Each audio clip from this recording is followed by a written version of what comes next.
The 8th of April, 1943, 11:34 a.m., 30,000 feet above the German-Belgian border. The cold is absolute.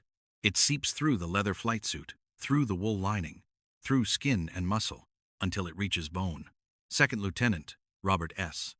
Johnson flexes his fingers inside his gloves, trying to keep blood moving through them.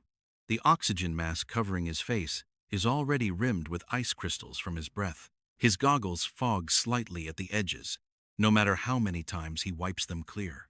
30,000 feet, high enough that the earth below looks like a map instead of a place where people live and die.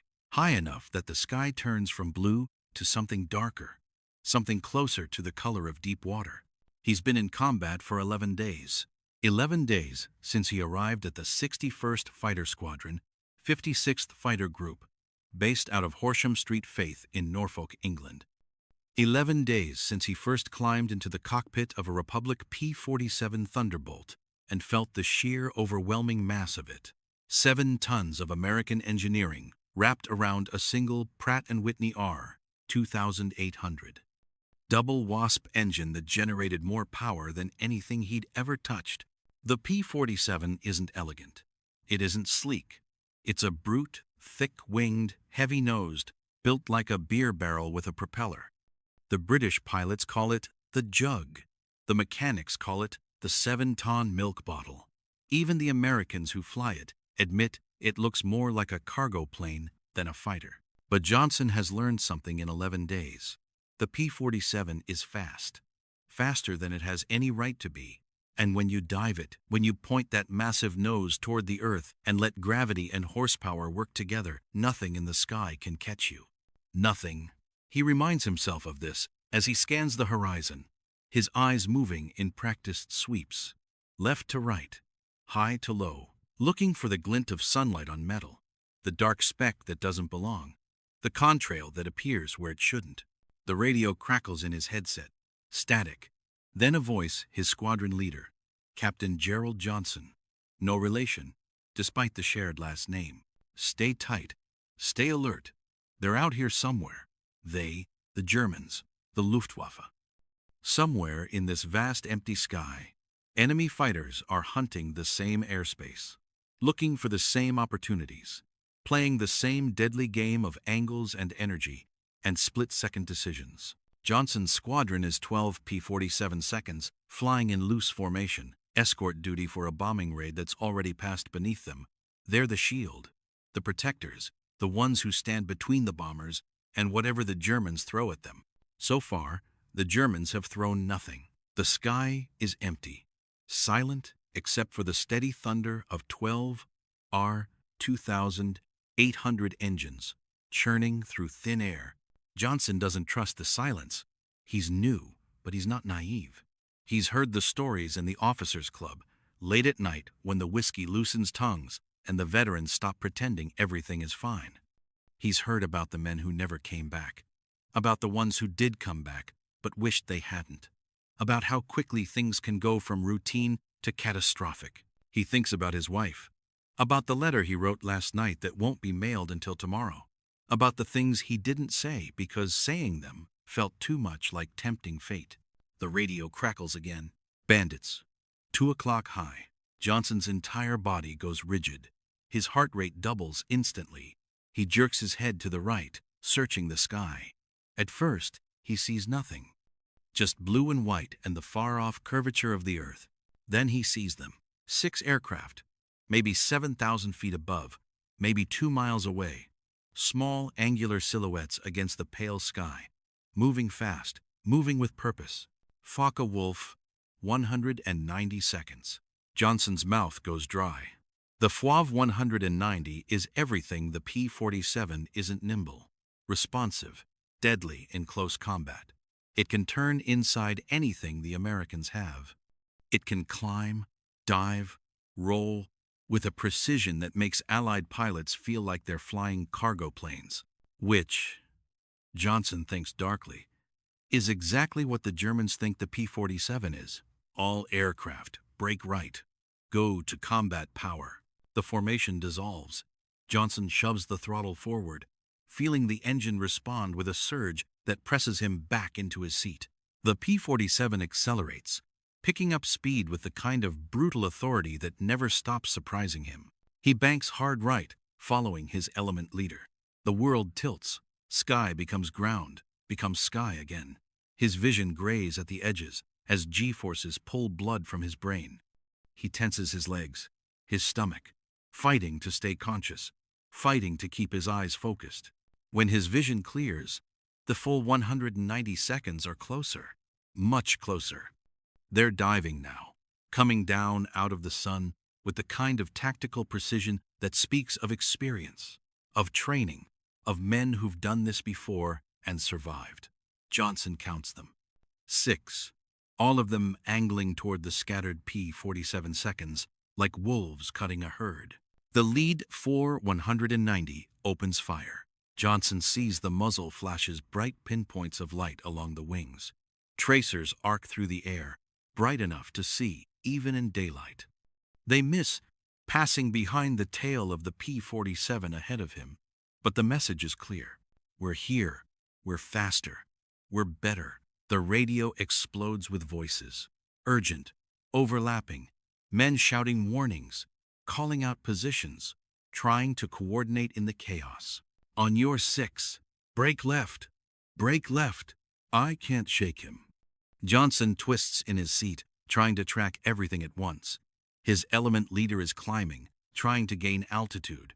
2 other P-47 seconds are turning hard, trading speed for position. And 1 is trailing smoke, spiraling downward in a slow, uncontrolled descent that Johnson knows will end in fire or impact or both. He doesn't see a parachute. His hands are shaking on the stick, not from fear, not yet, from adrenaline, from the overwhelming sensory assault of combat, the noise, the movement, the knowledge that death is seconds away in any direction. An FW-190 flashes past his canopy, close enough that he can see the camouflage pattern, the black crosses on the wings, the blur of the propeller. It's gone before he can even think about firing. Too fast. Everything is too fast. He tries to remember his training. Energy tactics. Boom and zoom. Use the P-47 speed and dive performance. Don't try to turn with them. Don't try to dogfight. You'll lose. But training and reality are different languages. And right now, reality is screaming in a dozen voices. And Johnson can barely think past the pounding of his own heart. Another P-47 breaks formation, smoke pouring from its engine. Johnson watches it fall, watches it shrink against the earth below. This time, he sees the canopy fly off, sees the tiny figure tumble out into the air, sees the parachute blossom white and fragile against the green landscape far below. 1 man safe, 1 man lost. The math of war. The 190 seconds are circling now, regrouping, preparing for another pass. They move with a choreographed precision that makes Johnson's squadron look like children playing at war. These aren't rookies. These are veterans, hunters who know their prey. And then Johnson hears it, a voice on the radio, speaking English, but with an accent German, precise, almost playful. Gentlemen of the American Air Force, you fly your milk bottles well, but milk bottles do not belong in a combat zone. Silence on the frequency. Shocked, humiliated. Johnson's grip tightens on the stick. His jaw clenches. The voice continues, amused, unhurried. Go home. Go back to your bases. Tell your commanders that the sky belongs to those who know how to fight in it. Laughter. Faint, static, distorted, but unmistakable. Johnson feels something ignite in his chest. Not anger. Something colder. Something more focused. He looks down at his instrument panel. Fuel. Sufficient. Ammunition. Full. Engine temperature. Normal. The P-47 is ready. The question is whether he is. His squadron is scattered, disorganized, bleeding altitude and cohesion. The Germans are circling above, preparing to dive again. In minutes, more men will die. More parachutes will fall. More names will be added to the list that keeps growing longer every day. Unless someone does something, Johnson doesn't think. Thinking is the enemy of action. Thinking is where doubt lives. He rolls inverted and pushes the stick forward. The world flips. Sky and earth trade places. The P-47's nose drops toward the void, and suddenly he's diving, accelerating, falling like a meteor with a purpose, straight toward the 6W-190 seconds circling below. The altimeter spins backward. 30,000 feet. 28. 26. The airspeed indicator climbs. 200 knots. 250. 300. The P-47 is screaming now. Wind tearing past the canopy with a sound like the world ending. His vision tunnels. The edges go dark. G-forces press him into his seat with crushing weight. He tenses every muscle, forcing blood to stay in his brain, fighting to stay conscious. 24,000 feet. 22. 20. The 190 seconds are below him now. Close enough to see individual aircraft. Close enough to pick targets. They haven't seen him yet. He's coming out of the sun, blind and fast and completely insane. His hands are steady now, perfectly steady. He selects the lead aircraft, the one with the confident voice, the one who called his plane a milk bottle. 18,000 feet. 16. 14. The 5-190 grows in his gun sight. Larger, closer. He can see the details now. The cowling, the wings, the canopy reflecting sunlight. 12,000 feet. 10. His finger rests on the trigger. 8. Of 50 caliber M2 Browning machine guns are loaded and armed. 4 in each wing. 400 rounds per gun. 3,200 rounds total. Each round capable of tearing through metal, severing control cables, destroying engines. 8,000 feet. The full 190 fills his sight. Johnson squeezes the trigger. The P-47 shudders as all 8 guns fire simultaneously. The noise is beyond sound. It's concussion, vibration, a physical force that travels through the airframe and into his bones. The guns are staggered, firing in sequence to maintain accuracy. But at this rate of fire, it sounds like a continuous roar. Tracers pour forward in a stream of light. 4 tracer rounds for every 5 rounds fired, creating a visible path through the air. Johnson watches them reach toward the FW-100, and 90 watches them converge. The first burst passes just above the German fighter. Too high.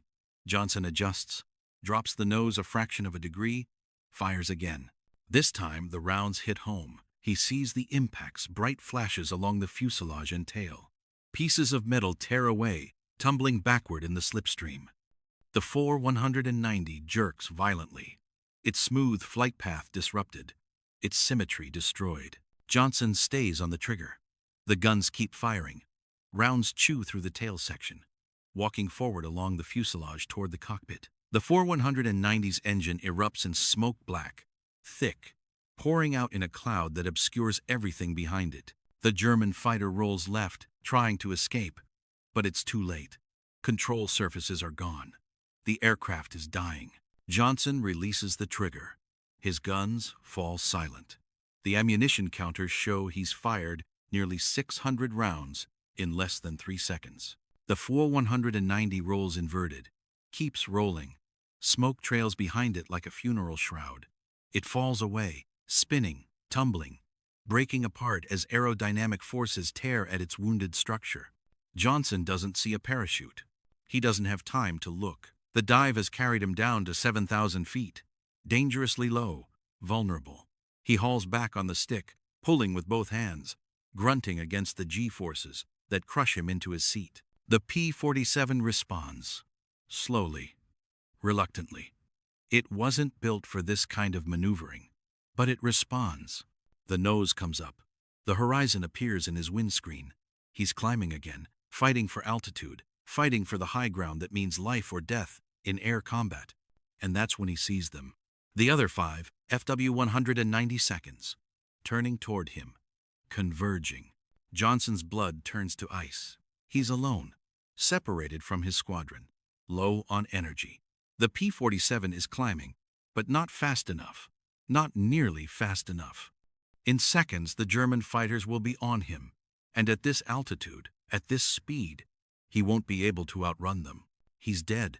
He knows it with absolute certainty. His mind races through options. Dive again? No, too low.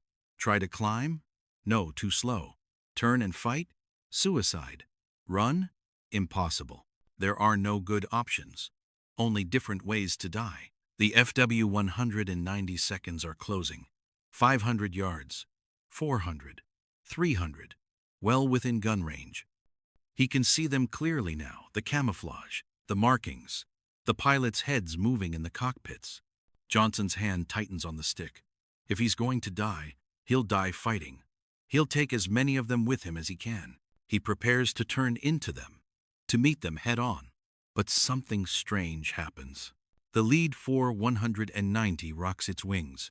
Once, twice. A signal. The 5 German fighters don't attack. They pull up, climbing, circling once around Johnson's P-47, close enough that he can see the pilots clearly. Close enough that one of them, the lead pilot, raises a gloved hand in salute. Then they break off, turn east, disappear back toward German-held territory. Johnson flies straight and level, his mind unable to process what just happened. His hands are still on the controls, his heart is still hammering. But the Germans are gone. They left. They left. He doesn't understand. He shot down their leader.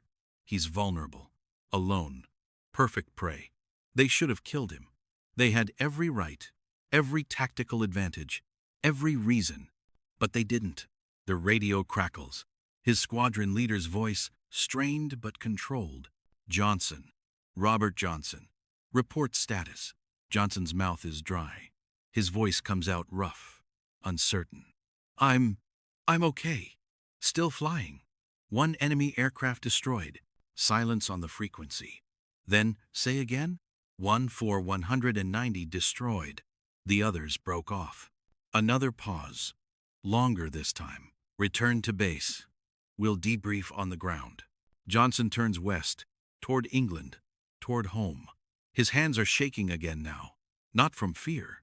From something else. Something he doesn't have words for. The flight back takes 40 minutes. He doesn't remember most of it. His mind keeps replaying the dive, the guns firing, the 190 falling, the 5 fighters circling, the salute. What did it mean? Horsham Street, Faith. 2:17 p.m. The debriefing room is small, crowded, thick with cigarette smoke. Johnson sits at a wooden table, still in his flight suit, trying to explain what happened. The intelligence officer listens, makes notes, asks questions. Most of the squadron is there, the ones who made it back. 10 aircraft out of 12.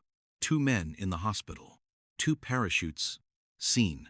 The math of war. When Johnson describes the German voice on the radio, the mockery, the milk bottles, comment several pilots nod. They heard it too. They remember the humiliation. When he describes his dive, the room goes quiet. You dove alone into 6 enemy fighters? The intelligence officer asks, his pen paused above his notepad. Yes, sir.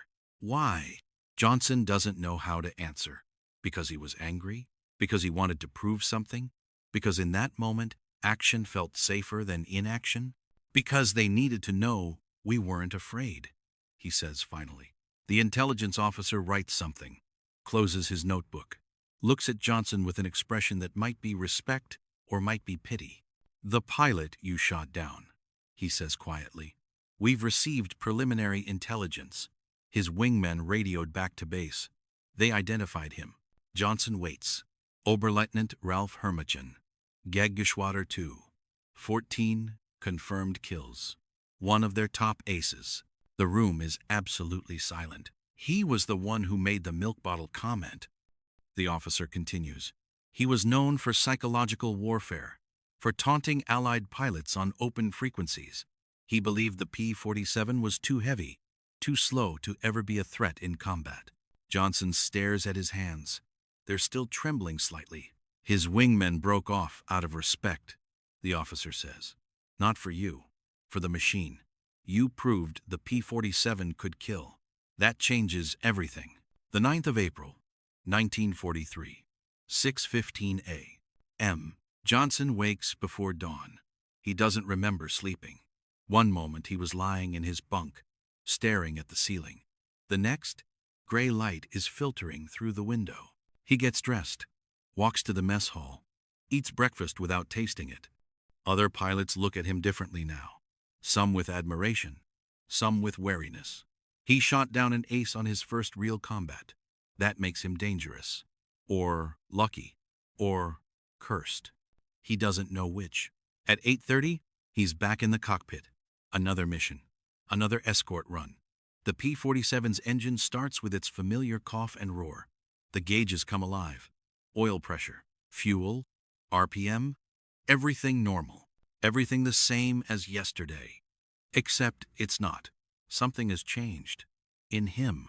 In the way he sees the aircraft.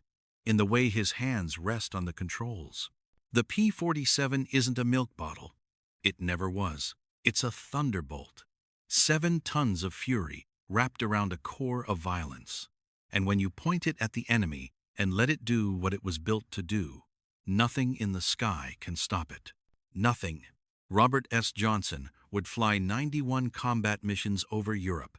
He would shoot down 27 enemy aircraft, making him one of the top American aces of World War II. He would survive wounds, crashes, and mechanical failures that should have killed him a dozen times over. On the 26th of June, 1943, his P-47 would take over 200 rounds of German cannon fire and still bring him home. The aircraft would be so damaged that it would never fly again. But Johnson would walk away without serious injury. He would fly through flak so thick it turned the sky black. He would dive through clouds not knowing what waited on the other side. He would watch friends die and strangers fall and survive long enough to wonder why he was spared. But he would always remember the 8th of April, 1943, the day he dove alone into 6 enemy fighters and came out alive. The day the milk bottle became a legend. The P-47 Thunderbolt would go on to destroy more enemy aircraft than any other American fighter in the European theater. It would prove itself capable of dogfighting, ground attack, bomber escort, and long-range missions. It would become the aircraft that broke the Luftwaffe's back. And it started with 1 rookie pilot, 1 impossible dive, and 8 .50 caliber guns that spoke the only language war understands. Ralph Hermichin died instantly when Johnson's rounds tore through his cockpit. He was 24 years old. He had been flying combat for 2 years. He was respected by his enemies and beloved by his wingmen. His last radio transmission was the milk bottle comment. His last act was arrogance. History does not record what he thought in those final seconds when an American fighter he had mocked came screaming out of the sun, faster than anything he had ever seen. History only records that he died believing the P-47 was harmless. He learned otherwise. The sky above the German-Belgian border is empty now. The contrails have faded. The smoke has dissipated. The war has moved on to other skies, other battles, other names that will be remembered or forgotten according to the mathematics of history. But on certain days, when the light hits right and the air is thin and cold at 30,000 feet, you can almost hear it. The sound of 8 machine guns firing in perfect, terrible harmony. The sound of a milk bottle learning to kill. The sound of thunder